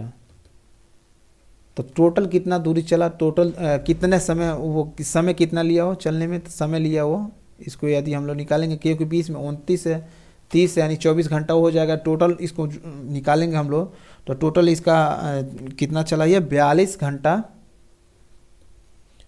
50 मिनट ये टोटल यात्रा किया, मतलब इतने समय वो यात्रा किया। अब औसत चाल पूछ रहा है, तो चाल बराबर क्या होता है? दूरी बटा समय। तो टोटल दूरी यानी चाल, इसका औसत चाल कितना हो जाएगा? औसत चाल बराबर हो जाएगा दूरी बटा, दूरी कितना है? 222.96 है, और चला कितना है? 42.5। यानी इसको हम लोग काटेंगे तो टोटल कितना आ जाएगा? 54.2 आ जाएगा। तो इसका चाल कितना हो जाएगा? 54.2 किमी प्रति घंटा। तो 54 यानी ये ऑप्शन सी इसका सही उत्तर हो जाएगा। यानी इसको इस तरह से हम लोग निकाल सकते हैं, 29 सितंबर को वो चला और 1 अक्टूबर तक वो इतने बजे पहुंच गया। तो इसको जब हम लोग टोटल निकालेंगे तो देखेंगे वो टोटल कितना चल रहा है, 42.5 घंटे वो टोटल यात्रा किया। और कितना दूरी चला, तो दूरी बराबर क्या होता है? औसत दूरी बराबर क्या होता है? चाल बटा समय होता है। तो टोटल चाल कितना है? टोटल चाल उसका इतना किमी है, यानी 22.96 उसका चाल है, और समय कितना लिया है? 42 घंटा। तो औसत चाल कितना हो जाएगा हमारा? 54 किमी प्रति घंटा। नेक्स्ट क्वेश्चन है, आपका घर x और आपका विद्यालय y पर स्थित है। मान लेते हैं मेरा घर कहाँ पे है? मेरा घर यहाँ पे, जो x है यहाँ पे स्थित है। फिर कह रहा है x और y के बीच की कोई सीधी सड़क नहीं है, माने सीधा सड़क नहीं है कि हम लोग सीधा विद्यालय पहुँच जाएं। पहले हम लोग x लेके चलते हैं। अतः विद्यालय पहुँचने के लिए आप पहले a पर जाते हैं, जो x के ठीक उत्तर में, उत्तर आप लोग का उत्तर हो गया, ये दक्षिण हो गया, ये पश्चिम हो गया, ये पूरब हो गया। ये इतना आप लोग ध्यान रखिएगा। उत्तर हम लोग सीधे जाएंगे। 1 मिनट, मान लेते हैं x यहाँ पे है, यहाँ से सीधे हमें कहाँ जाना है? उत्तर जाना है। उत्तर जाएंगे, कितना चलना है? सीधे x ठीक उत्तर में 60 किमी दूरी पर है। x के जो a है, x के ठीक उत्तर में 60 किमी दूरी पर है, यानी 60 किमी हमें उत्तर सीधे चले। यहाँ पे a है। फिर कह रहा है फिर b पर जाते हैं। a से कहाँ जाते हैं? b पर जाते हैं, जो a के ठीक पूरब है। तो a के पूरब कहाँ है? a के पूरब तो इधर होगा ना, तो a के पूरब यहाँ हो जाएगा, यहाँ पे b हो जाएगा। कितना किलोमीटर चलता है? a के ठीक पूर्व में है जो 25 किमी चलता है। यहाँ पे कितना हो जाएगा आपका? 25 किमी चलता है। फिर c पर जाते हैं, यानी b से c पर जाते हैं। b के ठीक उत्तर है, यानी यहाँ से सीधे कहाँ जाएंगे? उत्तर जाएंगे, और यहाँ पर c है, और ये कितना चल रहा है? 100 किलोमीटर। फिर कह रहा है अंत में आप अपने विद्यालय पहुँचते हैं, जो c के ठीक पश्चिम है, यानी c का ठीक पश्चिम, यहाँ पे हम लोग जाएंगे। और कितना किलोमीटर है? 25 किलोमीटर, नहीं ये 25 किमी है की दूरी पर है। अपने विद्यालय के साक्षेप, यानी विद्यालय से, यहाँ से कह रहा है विद्यालय से आपका जो ये घर है, यानी विद्यालय आपका ये y विद्यालय हो गया, x आपका घर हो गया, के साक्षेप, यानी विद्यालय के साक्षेप सही दिशा क्या है? आपके विद्यालय का साक्षेप, आपका घर सही दिशा में है। किस दिशा में है? यानी y से आपका विद्यालय कहाँ पे है? तो कहाँ पे? सीधे y से हम लोग देखेंगे तो y मान लेते हैं यहाँ पे है, तो y से सीधे नीचे हम लोग देखेंगे तो दक्षिण में है। तो आपका घर कहाँ पे? ठीक दक्षिण में। तो ऑप्शन बी इसका सही उत्तर हो जाएगा, दक्षिण में। नेक्स्ट क्वेश्चन हम लोग देखेंगे,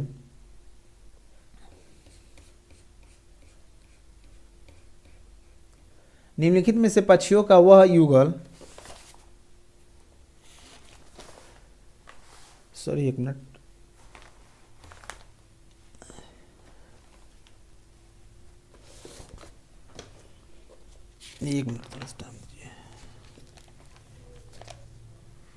प्रश्न 67 है, निम्नलिखित में से पक्षियों का वह युगल यानी जोड़ा चुनिए जिसकी दृष्टि इतनी श्रेष्ठ होती है कि वह हमारी तुलना में वस्तुओं को 4 गुनी दूरी से स्पष्ट देख सकते हैं। तो 4 गुनी दूरी से कौन सा हमको देख सकता है? तो इसका सही उत्तर हो जाएगा आपका ऑप्शन बी हो जाएगा चील गिद्ध। चील और गिद्ध हमसे कितने देखते हैं, 4 गुनी ज़्यादा देखते हैं। नेक्स्ट क्वेश्चन हम लोग 68 देखेंगे। निम्नलिखित में से मच्छरों द्वारा फैलने होने वाले 2 रोगों युगल जोड़े को चुनिए। मलेरिया और डेंगू, हैजा और चिकनगुनिया, हैजा और मलेरिया और चिकनगुनिया और मियादी बुखार। तो इसका सही उत्तर हो जाएगा आपका ऑप्शन ए हो जाएगा मलेरिया और डेंगू। मच्छरों द्वारा फैलने यानी होने वाले 2 रोग यानी मच्छर द्वारा क्या होते हैं, मलेरिया और डेंगू होते हैं। नेक्स्ट क्वेश्चन हम लोग देखेंगे। नेक्स्ट क्वेश्चन 69 है। किसी शहर के मानचित्र के निचले दाएं भाग पर दिया गया पैमाना छपा है 1 सेंटीमीटर बराबर 150 मीटर, यानी 1 सेंटीमीटर कितना दिया है, 950 मीटर दिया, 950 मीटर दिया है। फिर कह रहा है पैमाना 1 सेंटीमीटर इतना दिया है। यदि इन मानचित्र पर किन्हीं 2 स्थलों के बीच मापी गई दूरी 19.5 सेंटीमीटर है, यहाँ पे देखिए 19.5 सेंटीमीटर है, इन दोनों स्थलों के बीच की वास्तविक दूरी निकटतम है। तो इसको निकालने के लिए सबसे पहले हम लोग क्या करेंगे, 1 सेंटीमीटर बराबर कितना दे दिया है आपका, 950 मीटर दिया है। तो इतना सेंटीमीटर यानी 19.2 सेंटीमीटर बराबर टोटल कितना होगा, तो इसको हम लोग क्या करेंगे, इस मीटर में गुणा कर देंगे। तो 119.2 है और ये सेंटीमीटर है, इसको हमें मीटर में चेंज करना है। तो हम क्या करेंगे, दशमलव हटा देंगे। क्यों हटा देंगे, क्योंकि दशमलव से जब बटे 10 करेंगे तो क्या हो जाएगा, ये दशमलव हट जाएगा। गुणे क्या करेंगे, 950 कर देंगे। तो टोटल कितना हो जाएगा, 18,240 ये क्या हो जाएगा, मीटर में आ जाएगा। क्योंकि यहाँ पे हम दशमलव क्यों हटाएं, क्योंकि ये सेंटीमीटर में दिया है, इसको हमें मीटर में कन्वर्ट करने के लिए 10 से हम भाग करेंगे तो ये दशमलव हट जाएगा। इतना मीटर हो गया, यानी 1 किलोमीटर में आप लोग जानते हैं 1,000 मीटर बराबर कितना होता है, 1 किलोमीटर होता है।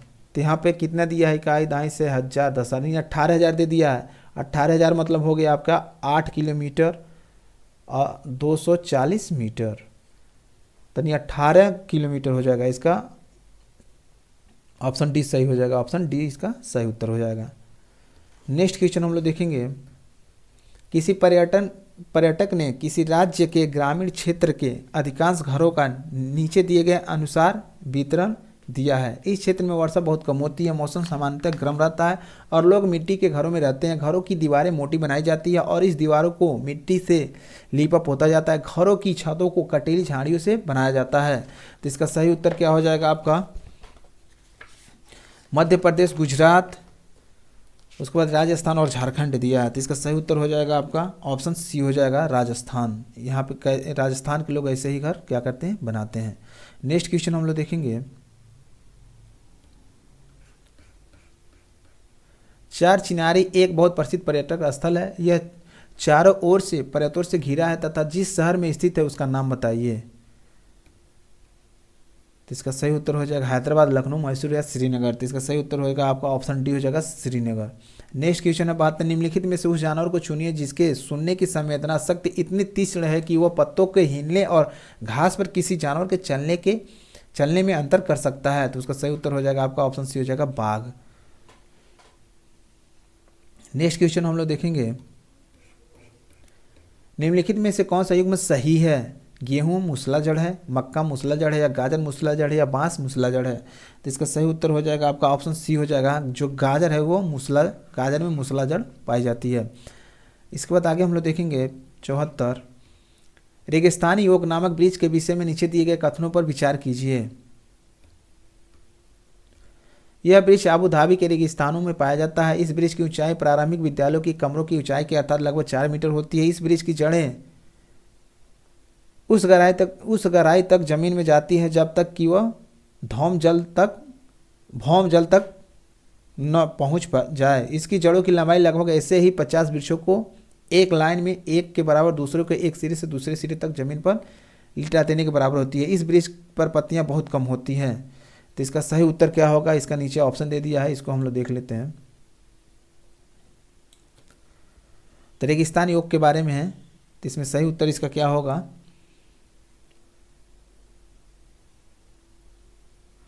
तो इसका सही उत्तर हो जाएगा आपका जो दूसरा ऑप्शन है ये भी सही हो जाएगा और तीसरा और पांचवा बाकी आपके जो पहला है ये गलत है और चौथा आपका गलत है, तो इसका सही उत्तर आपका ऑप्शन सी हो जाएगा। यानी रेगिस्तानी योग के बारे में हम लोग जानते हैं। इस ब्रिज की लंबाई आपके प्राथमिक विद्यालय के कमरे की ऊंचाई के अर्थात 4 मीटर होती है और इस ब्रिज की जड़ें उस गहराई तक जमीन में जाती है जब तक कि भौम जल स्तर तक पहुंच न जाए और इस ब्रिज पर पत्तियां बहुत कम होती हैं। बाकी आपके यह जो ऑप्शन है वो गलत है। नेक्स्ट क्वेश्चन हम लोग देखेंगे 75। निम्नलिखित में से किस राज्य यानी निम्नलिखित में से किस राज्य संघ शासित क्षेत्र में लोग सरसों के तेल से बनी पक्की मछलियां खाना पसंद करते हैं? तो इसका सही उत्तर हो जाएगा आपका ऑप्शन ए हो जाएगा कश्मीर। Option A Kashmir. 76 है उपाख्यान मूलक अभिलेख प्रस्तुत करते हैं। 76 का सही उत्तर हो जाएगा आपका पहला है बच्चों की रुचि और संबंधों के क्षेत्र की पहचान करने में। उपाख्यान मूलक अभिलेख है। उपाख्यान मूलक अभिलेख है। इसका कुछ ऑप्शन इधर दे दिया है, इसको हम लोग देख लेते हैं। तीसरा ऑप्शन दिया है समस्याओं की स्थितियों में बच्चों को समाधान प्रदान करने में और बच्चों की क्षमताओं और कमजोरियों को जानने में। इसका सही उत्तर हो जाएगा आपका ऑप्शन डी हो जाएगा पहला और चौथा। जो पहला दिया था वो और चौथा, इसका सही उत्तर हो जाएगा। नेक्स्ट क्वेश्चन हम लोग देखेंगे 77।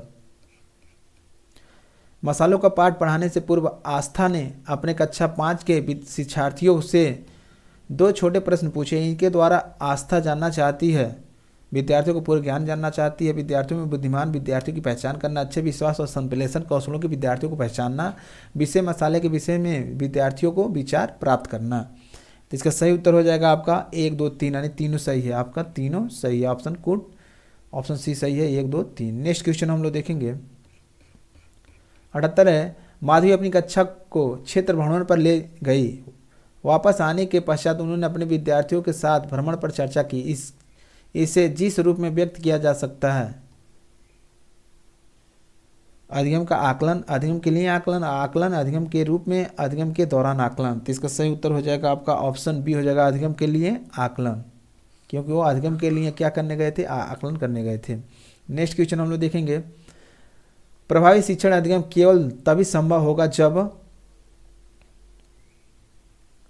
जब शिक्षक के द्वारा आयोजित क्रियाकलापों से बच्चों को ज्ञान का निर्माण करने और संप्रदायों को समझने में सहायता मिले। इसका ऑप्शन डी सही हो जाएगा। बाकी आपके जो है शिक्षक अपनी पाठ्य योजना को पूर्ण करने के लिए कार्य करे, ये भी गलत है। शिक्षक विद्यालय आदेश का पालन करने, ये भी गलत है।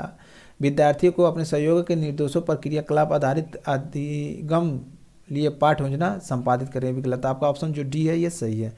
नेक्स्ट क्वेश्चन हम लोग देखेंगे समूह कार्य द्वारा ईवीएस पढ़ाने के लिए अधिगम में व्यस्त बच्चों के सामाजिक व्यक्तिगत गुणों का आकलन करने के लिए सर्वाधिक उपयुक्त उपकरण होगा। तो इसका उत्तर हो जाएगा आपका ऑप्शन सी सही हो जाएगा श्रेणी मापी रेटिंग यानी स्केल, जो श्रेणी मापनी होती है ये इसका सही उत्तर हो जाएगा। नेक्स्ट क्वेश्चन हम लोग 80 देखेंगे एक ईवीएस के शिक्षक के रूप में अपनी कक्षा के समूह क्रियाकलाप की योजना बनाते हुए आप निम्नलिखित में से किन कारकों पर विचार करेंगे? बच्चों की अभिरुचि जगाना, प्रकृति में समावेशी मूल्य प्रभावी केवल बाहर संचालित की जा सकती है। जिसका सही उत्तर हो जाएगा आपका ऑप्शन ए हो जाएगा पहला दूसरा तीसरा सही है। पहला दूसरा और तीसरा सही है, जो आपका चौथा ये गलत है। नेक्स्ट क्वेश्चन हम लोग देखेंगे प्रियंका अपने विद्यार्थियों को वृक्षों के संरक्षण के प्रति संवेदनशील बनाना चाहती है। वांछित उद्देश्य को प्राप्त करने में निम्नलिखित में से किसका न्यूनतम प्रभाव होगा? तो वह लकड़ी के लट्ठों के भंडारण को दिखाने पर 1 मील की सैर पर जाना, इसे सही उत्तर हो जाएगा आपका ऑप्शन डी हो जाएगा। नेक्स्ट क्वेश्चन हम लोग देखेंगे एबीएस के शिक्षण अधिगम में छात्र केंद्रित उपागमों की निम्नलिखित में से पहचान कीजिए। निरंकुश शैली, अनुज्ञानात्मक शैली, समाकालित उपागम, प्रक्रिया अभिमुख उपागम। तो इसका सही उत्तर हो जाएगा आपका ऑप्शन सी हो जाएगा 3 और 4। जो 3 और 4 ये सही हैं, 3 और 4 सही हैं, बाकी आपके 2 गलत हैं। नेक्स्ट क्वेश्चन हम लोग देखेंगे हमारे व्यवहारात्मक तंत्र का मूल्य एक भाग है भावनात्मक, मनोगत या संज्ञानात्मक या भयानात्मक और संज्ञानात्मक दोनों। तो इसका सही उत्तर हो जाएगा आपका ऑप्शन बी हो जाएगा संज्ञानात्मक, यानी हमारे संज्ञानात्मक व्यवहार तंत्र का एक मूल भाग है। नेक्स्ट क्वेश्चन हम लोग 85 देखेंगे। ईवीएस प्रकृति की उत्तम व्याख्या की जा सकती है। यह कई विषयों को समाकलित करता है। यह बाल केंद्रित है। यह अनुभवजन्य है या यह शिक्षण आधारित है। तो इसका सही उत्तर हो जाएगा आपका पहला, दूसरा, तीसरा। इसका सही हो जाएगा पहला जो सही है, दूसरा सही है और तीसरा सही है। बाकी आपका जो चौथा ही गलत है। नेक्स्ट क्वेश्चन हम लोग देखेंगे।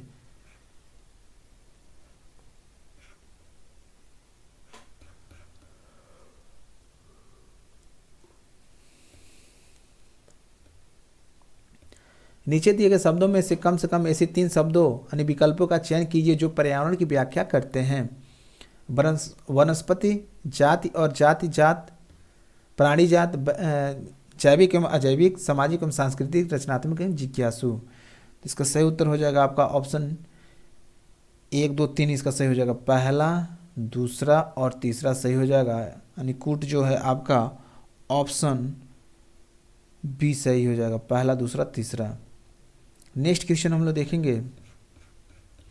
ईवीएस के शिक्षण अधिगम प्रकरण में कक्षा के बाहर वास्तविक जीवन के अनुभवों में कक्षा के अनुभवों को जोड़ना सर्वाधिक संकेत करता है। तो इसका सही उत्तर हो जाएगा आपका पाठ्य पुस्तकों से बाहर ले जाना। सही उत्तर क्या हो जाएगा? पाठ्य पुस्तकों से बाहर ले जाना। नेक्स्ट क्वेश्चन हम लोग देखेंगे। कक्षा 5 कि ईवीएस पाठ्यपुस्तक के कुछ पाठों में सर्वो और लिखो कक्षा 5 की ईवीएस पाठ्यपुस्तक के कुछ पाठों में सर्वे और लिखो सम्मिलित किया गया है। इसका उद्देश्य है सर्वे और लिखो सम्मिलित किया गया है। इसका मुख्य उद्देश्य क्या है ये पूछ रहा है। तो इसका सही उत्तर हो जाएगा आपका विद्यार्थियों को खोजने एवं सीखने के अवसर देना। सही उत्तर आपका ए हो जाएगा, विद्यार्थियों को खोजने एवं सीखने के अवसर, सही अवसर देना। नेक्स्ट क्वेश्चन है 89। निम्नलिखित में से कौन ईवीएस की प्रभावशाली युक्ति है? व्याख्यान, प्रायोगिक, भूमिका निर्वहन या प्रदर्शन। तो इसका सही उत्तर हो जाएगा आपका ऑप्शन दूसरा और तीसरा सही हो जाएगा। ऑप्शन बी इसका सही हो जाएगा, दूसरा और तीसरा। नेक्स्ट क्वेश्चन हम लोग देखेंगे। नए विषय खोजने हेतु ईवीएस के शिक्षण अधिगम के जिस उपागम में विविध कौशलों का उपयोग होता है तो इसका सही उत्तर हो जाएगा आपका प्रक्रिया उपागम होता है। ऑप्शन बी इसका सही उत्तर हो जाएगा। अब आगे हम लोग बात करेंगे हिंदी की। हिंदी में कुछ प्रश्न हम लोग देख लेते हैं। तो हिंदी में जो भी आपके पैराग्राफ्स है तो इसको हम लोग नहीं देखेंगे, क्योंकि पैराग्राफ से प्रश्न आप लोग देख लीजिएगा। बाकी हम लोग जो शिक्षण से प्रश्न है उसको हम लोग देख लेते हैं।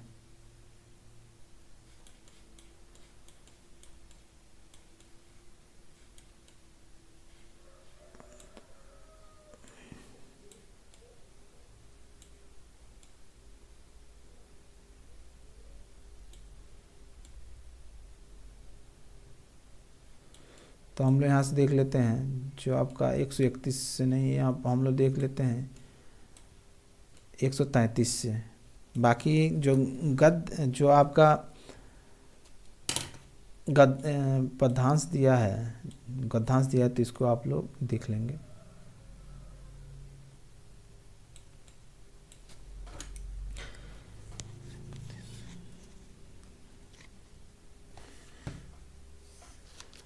चलिए शुरू करते हैं 131 से 133 से 133 से शुरू करते हैं हम लोग। सरोंच का संधि विच्छेद है। जो सरोंच दिया है इसका संधि विच्छेद इसमें से कौन सा है? सर्वधन उच्च है या सौ प्लस उच्च है या सर्व प्लस उच्च है या सर्व प्लस उच्च है? तो इसका सही उत्तर हो जाएगा सर्व प्लस उच्च बराबर क्या होता है? सर्वोच्च होता है। संधि विच्छेद है इसमें, तो ये कौन सा हो जाएगा? इसमें संधि विच्छेद सर्व प्लस उच्च है। इसके बाद देखेंगे 134 अनगिनत में उपसर्ग है। अनगिनत में उपसर्ग है तो इसका सही उत्तर हो जाएगा आपका ऑप्शन बी हो जाएगा अन उपसर्ग लगा है। अन उपसर्ग लगा के क्या होगा? अनगिनत हो गया। यानी गिनत में क्या कौन सा उपसर्ग लगा है? अन लगा है। इसके बाद 135 है एवरेस्ट द्वारा मनुष्य के समक्ष नतमस्तक होने से तात्पर्य है। तो ये आपके जो पैराग्राफ है ये दूसरों को प्रणाम करना है उससे संबंधित है, तो आप लोग इसको देख लीजिएगा। भाषा एक व्यवस्था के रूप में इस बारे में चिंतन करने की योग्यता क्या कहलाएगी? तो 136 का हो जाएगा अभिभाषिक या जागरूकता, ये सही ये हो जाएगा। 137 से निम्नलिखित में से ध्वनि की सबसे छोटी इकाई कौन सी है? तो इसका सही उत्तर हो जाएगा आपका ये हो जाएगा स्वनिम होता है, ध्वनि की सबसे छोटी इकाई स्वनिम होता है। 138 है निर्देश सामग्री के लिए पठन किसका उदाहरण है? तो इसका उत्तर हो जाएगा आपका लेखन, पठन और संप्लेषण चैनल, ये सही इसका सही उत्तर हो जाएगा। नेक्स्ट हम लोग देखेंगे 139 अतुल्यकालिक अधिगम यानी असंक्रोनस का उदाहरण है। तो इसका सही उत्तर हो जाएगा आपका पाठ्य पुस्तक। नेक्स्ट क्वेश्चन 140 है जब अध्यापक अपनी कक्षा में बच्चों को उपयुक्त प्रभावशाली संप्रेषण सिखाने के लिए नियम बनाते हैं तो वो किस बात पर बल दे रहे होते हैं? तो 140 का उत्तर हो जाएगा आपका ऑप्शन ए हो जाएगा परिणामवादी। नेक्स्ट क्वेश्चन हम लोग देखेंगे 141 जो दिया 2 माह के आसपास बच्चे स्वर, वावल, असमान ध्वनियाँ निकालते हैं, इसे क्या कहा जाता है? तो इसका सही उत्तर हो जाएगा आपका ऑप्शन ए हो जाएगा बलबलाना। नेक्स्ट क्वेश्चन 142 है निष्पादन और दक्षता में विरोधाभास किसके द्वारा दर्शाया गया है? तो इसका सही उत्तर हो जाएगा आपका ऑप्शन ए नाम चोम्स्की। नेक्स्ट क्वेश्चन हम लोग देखेंगे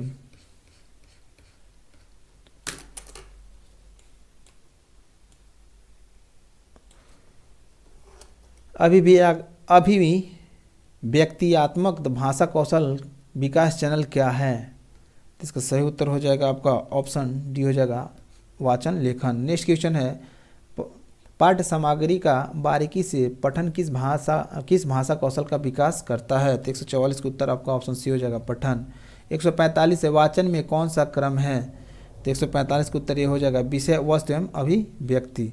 नेक्स्ट क्वेश्चन हम लोग देखेंगे 146 निम्नलिखित में से किसी संकेत खोलने वाले डिकोडर के रूप में माना जाएगा? तो इसका उत्तर हो जाएगा आपका ऑप्शन डी हो जाएगा ग्रहणकर्ता।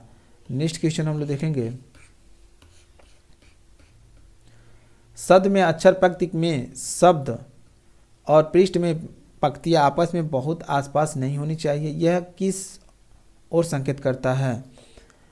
तो यह लिखावट में अंतराल और फासला छोड़कर इत्यादि पे संकेत करता है। 148 से निम्नलिखित में से कौन सा भारत में अंग्रेजी शब्द की भूमिका के बारे में सही नहीं है? तो इसका सही उत्तर हो जाएगा आपका ऑप्शन डी हो जाएगा अंग्रेजी भारतीय भाषाओं का स्रोत है।